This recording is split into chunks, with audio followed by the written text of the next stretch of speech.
함께 읽겠습니다. 블레셋 사람들이 이스라엘에 대하여 전열을 벌이니라. 그 둘이 싸우다가 이스라엘이 블레셋 사람들 앞에서 패하여 그들에게 전쟁에서 죽음을 당한 군사가 4,000명 가량이라. 아멘. 예, 기도하겠습니다.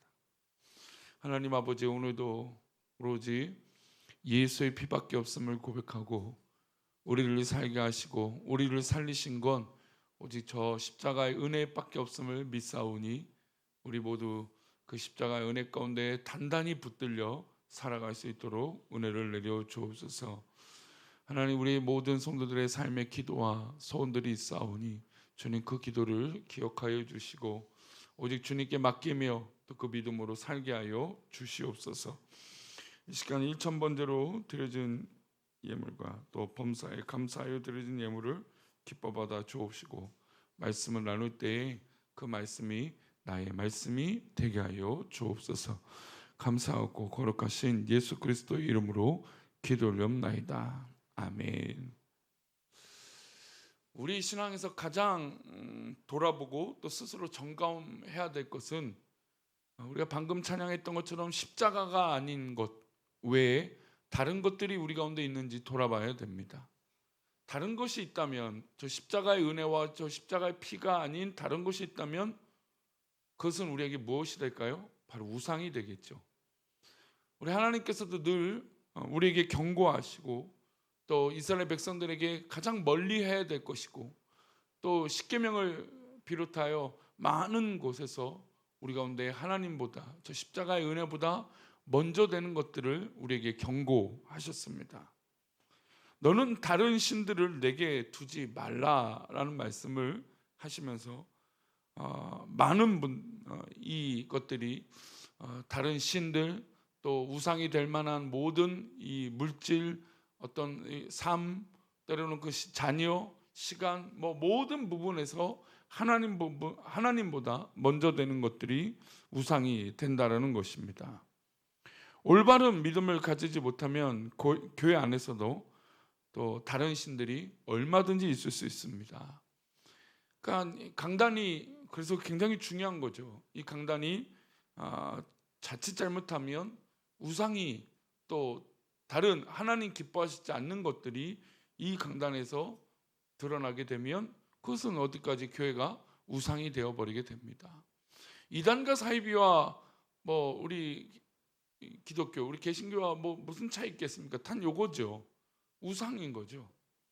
근데 지금 한국 교회 이 태도가 마치 지금 우상과 별반 다른 거 없는 그런 모습 속에 참으로 안타까운 형국이 드러나고 있는 것 같습니다. 이스라엘에 블레셋이 쳐들어왔습니다. 당연히 영적인 상태가 바닥이었던 엘리 제사장의 이 가문조차도 타락하고 범죄하고 있는 이 영적인 상태에 당연히 이스라엘 민족은 뻔할 뻔자로 영적 상태가 바닥이었던 것이죠. 그런데 하필이면 그렇죠. 마귀는 또 어려움과 고난은 하필 그때를 우리를 노리는 것 같습니다. 영적인 상태가 가장 바닥이었던 이스라엘 민족 가운데 블레셋이 쳐들어옵니다. 하나님의 백성들의 영적 상태가 좋을 때는 사실 이방 민족이 쳐들어오고 어떤 것들도 이기는데 어려움이 없었을 것입니다. 근데 영적으로 엉망이고 이스라엘 민족의 상태가 좋지 못하니 이 블레셋, 그 당시로 따진다면 소수 민족일 텐데 그 소수 민족이 쳐들어오는 것도 감내할 수 없었던 것입니다. 하나님의 이 백성들의 영적 상태를 나타내는 척도는 바로 지도자들의 모습이었겠죠. 엘리와 엘리 자녀들은 또 홈리와 비누아스는 우리가 나눴던 것처럼 영적 상태가 정말 엉망진창이었습니다. 하나님의 제사를 멸시하고 하나님을 기쁘게 하지 않는 지도자였습니다. 지도자들의 영적인 이런 모습이니 일반 백성들은 더 엉망이었습니다. 그때 블레셋이 쳐들어왔죠. 우리 2절 말씀 볼까요? 그 결과를 함께 읽겠습니다. 블레셋 사람들이 이스라엘에 대하여 전열을 벌이니라. 그 둘이 싸우다가 이스라엘이 블레셋 사람들 앞에서 패하여 그들에게 전쟁에서 죽임을 당한 군사가 4,000명 가량이라. 전쟁을 1차적으로 지금 벌인 거예요. 근데 이스라엘 백성들이 군사가 몇 명이 죽었습니까? 4천 명이 죽었습니다. 지도자들은 말머리 돌려서 자기 진영으로 다시 돌아왔습니다. 그리고 점검을 해야죠. 왜 지금 이 4천 명이 죽었을까? 왜 우리가 전쟁에서 졌을까? 이 질문들을 사실은 전쟁에 졌을 때 늘 했던 거예요. 이스라엘 민족이 이제 광야에서 이 가나안 땅으로 들어가면서 여리고성을 이기고, 근데 아이성 전투에서 졌어요. 그때 그들이 고백했던 것이 왜 여호와께서 우리를 패하게 하셨는가라는 질문이었어요. 근데 지금 이스라엘 민족이 블레셋에게 졌잖아요. 근데 이 블레셋에게 지고 나서 비슷한 이 질문을 또 던집니다. 3절 말씀 보겠습니다. 백성이 진영으로 돌아오매 이스라엘 장로들이 이르되 여호와께서 어찌하여 우리에게 오늘 블레셋 사람들 앞에서 패하게 하셨는고. 말씀드린 대로 이스라엘 민족은 전쟁이 지면 하나님께서 왜 우리를 지게 하셨는가라고 하는 질문이었어요. 이 질문은 어떻게 보면 좋은 질문이죠. 우리가 어려움을 당하고 왜 이런 일이 일어났는가? 왜 하나님은 이런 일을 허락하셨는가? 라고 하는 이 근본적인 질문을 던질 필요가 있죠. 그런데 문제는 이들의 영적 상태가 좋지 못한 거예요. 분명히 똑같은 하나님께서 왜 우리를 지게 하셨는가라고 하는 질문을 했지만 그거에 대한 해답이 올바르지 못했던 거죠. 아이성 전투에 지고 나서 왜 하나님께서 우리를 지게 하셨는가, 패하게 하셨는가라고 했을 때 아간의 범죄가 찾게 되어졌고 그 원인을 해결할 수 있었습니다. 근데 지금 이스라엘 민족이 이렇게 패하고 나서 하나님께 물었는데 그 원인이 어디 있는지 찾았습니까? 안 찾았습니까? 안 찾은 거죠. 못 찾은 거죠. 그들에게 문제의 원인이 있고 그들이 하나님 앞에 타락했고 엘리의 제사장 가문조차도 하나님 앞에 그렇게 큰 범죄를 저지르고 예배를 폐하고 있는데 그 원인을 거기서 찾지 않고 이들이 원인이 뭐였냐면 언약궤를 떠올렸던 거예요. 우리가 지금 전쟁을 하는데 언약궤가 없다. 마치 이스라엘 백성들이 요단강을 건넜을 때 이 언약궤만 앞에 있으면 그 강이 건너가고 그 여리고성을 무너뜨릴 때도 이 언약궤를 앞세워서 전쟁에 나갔을 때 이겼고 그것들을 기억해냈던 거죠. 그 역사들을 기억해냈습니다. 그럼 지금 왜 졌는가? 라고 했을 때 나의 삶 스스로 이 본인 스스로의 원인과 문제를 돌아본 게 아니라 우리는 언약궤가 없어서 진 거야 라고 생각했던 것입니다. 3절 후반절인데요. 함께 읽어보겠습니다.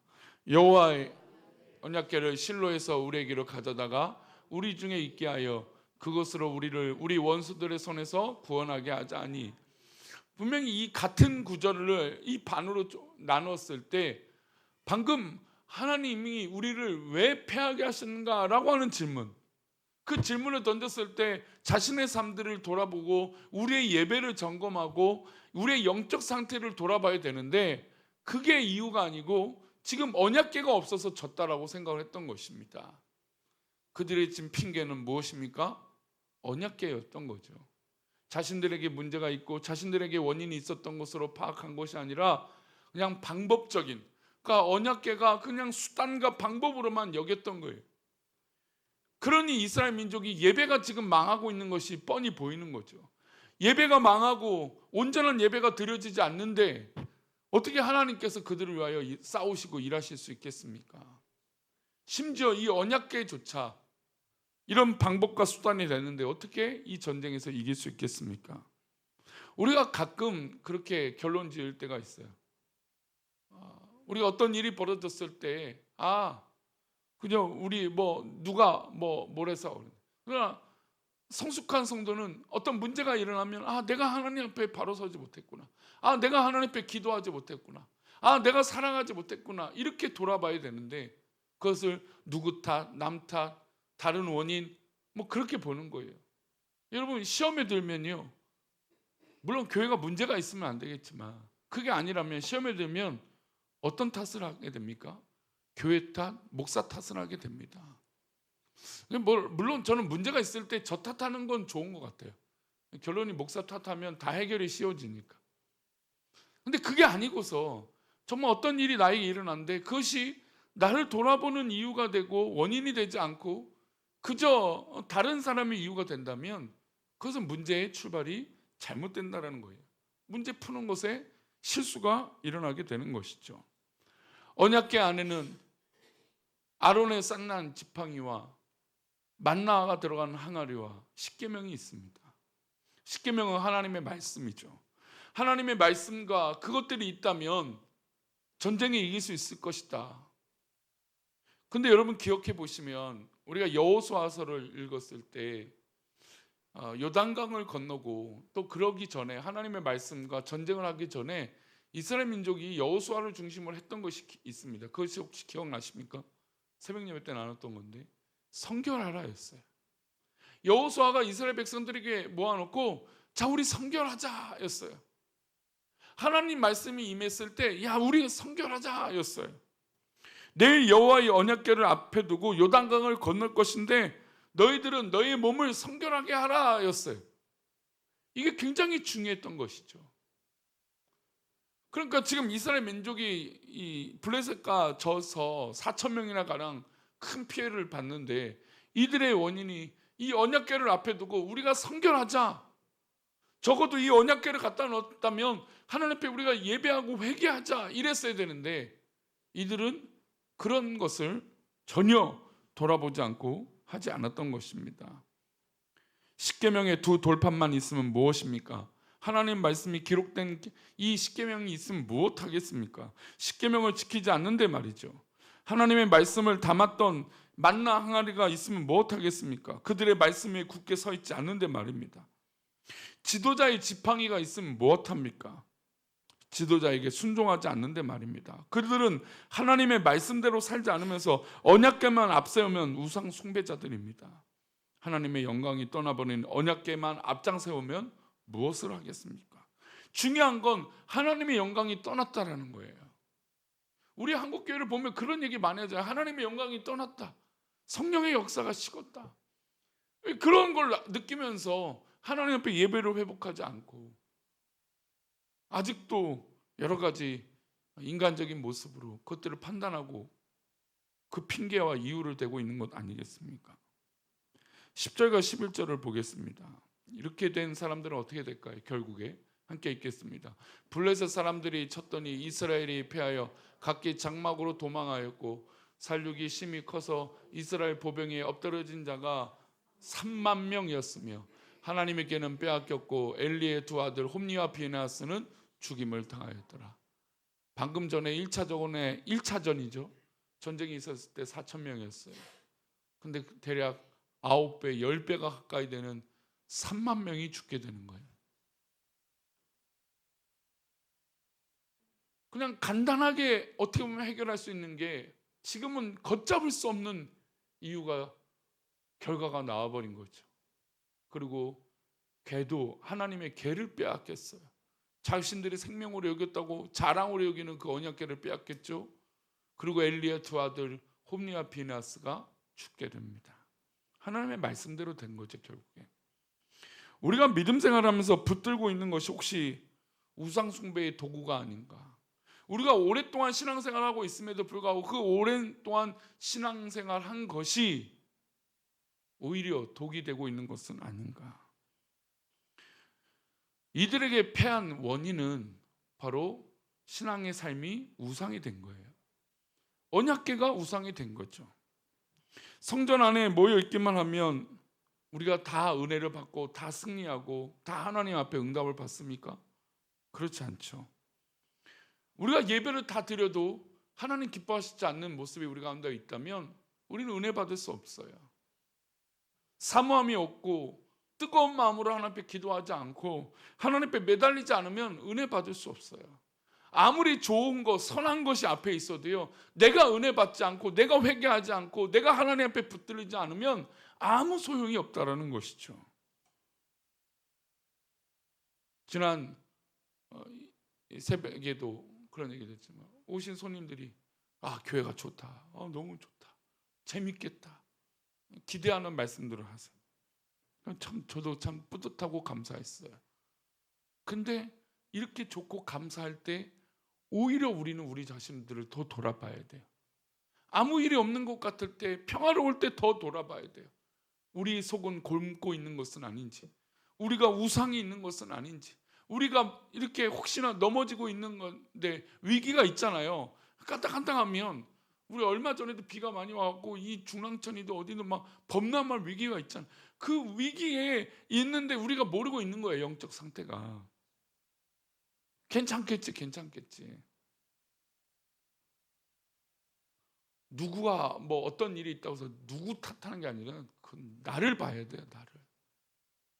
어떤 사람이 어떤 일이 일어났다고 그것이 우리 삶에 중요하지 않아요. 내가 삶이 정말 영적으로 내가 있는지, 하나님 기뻐하시는 모습이 있는지, 우상은 혹시나 있는지 우리 스스로를 돌아봐야 되는 것이죠.